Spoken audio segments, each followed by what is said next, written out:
what we're not going to do for 100 reasons I'm going to explain, but firstly, I want to acknowledge, I know it's not your intention to be racist, but your entire comment thread is subconscious racism. Firstly, I went to Catholic school as well, but it is not comparable at all to Indian day school or residential school because those schools we went to were not constructed to eradicate our culture and race. Secondly, you said you only ever saw Indigenous people being treated with respect. So did I in school. Because of my white privilege, I was unaware of the blatant, rampant racism happening directly in front of my face because it didn't affect me.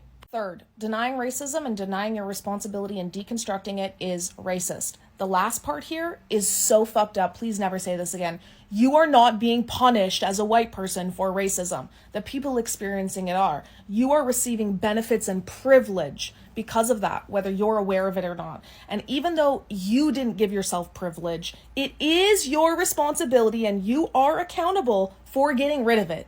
That is not you being blamed. That is not you being held accountable for the actions of colonizers, because if you were being held accountable for the actions of colonizers, you would be in jail for mass murder.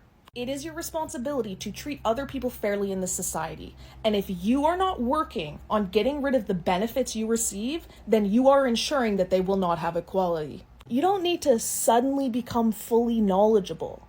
I'm not fully knowledgeable. However, I work to be, because it is my responsibility as a human on this planet.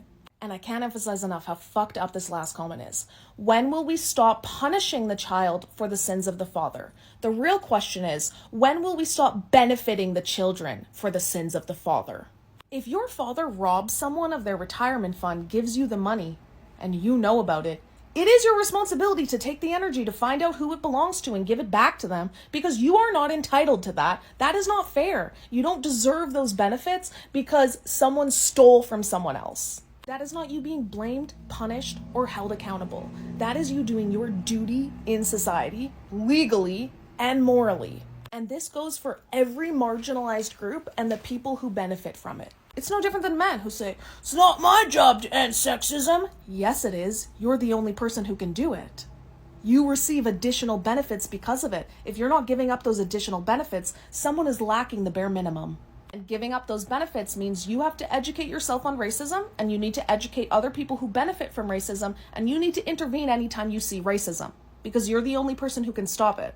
Oppressed people can never stop oppression because they're not the ones oppressing themselves. And while we're at it, your Catholic school was bad. My Catholic school was bad because Catholicism is inherently bad. Requiring people to live their life off of fear and guilt is abusive.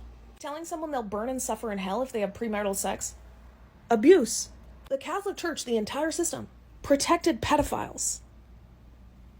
Abuse.